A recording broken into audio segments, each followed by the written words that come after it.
வணக்கம். நான் சிவாஜி கிருஷ்ணமூர்த்தி, திமுக பேச்சாளர் பேசுகிறேன். நேற்றைக்கு முன்தினம் ராயபுரம் மேற்கு பகுதியில் நடந்த பொதுக்கூட்டத்தில் கலைஞர் அவர்கள் இஸ்லாமிய மக்களுக்கும் இஸ்லாமிய சொந்தங்களுக்கும் என்னென்ன சாதனைகளை, நன்மைகளை, உதவிகளை செய்திருக்கிறார் என்று பட்டியலிடும்போது முஸ்லிம் மக்களை எப்படியெல்லாம் ஏமாற்றி அவர்களால் எனக்கு ஆபத்து இருக்கிறது என்று சொல்லி பாதுகாப்பு கேட்ட விஜய் அவர்களை தோலுரித்து காட்டுகின்ற முகமாக நான் பேசுகின்ற போது முஸ்லிம் மக்களை ஏதோ நான் இழிவுபடுத்தி விட்டதாக கருதி கொள்கிறார்கள். அதை சில பேர் இட்டுக்கட்டி பரப்புரை செய்கிறார்கள். நான் வாழுகின்ற பகுதி முஸ்லிம்கள் நிறைந்த பகுதி.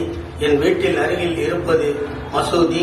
ஆகவே எனக்கு ஓட்டுநராக, என்னை கண்காணிப்பவராக, என்னை நலன் விரும்புகளாக முஸ்லிம் மக்களே இருக்கிறார்கள். ஆகவே முஸ்லிம் மக்கள் மீது எனக்கு எந்த காழ்ப்புணர்ச்சியும் விருப்பம் இல்லை.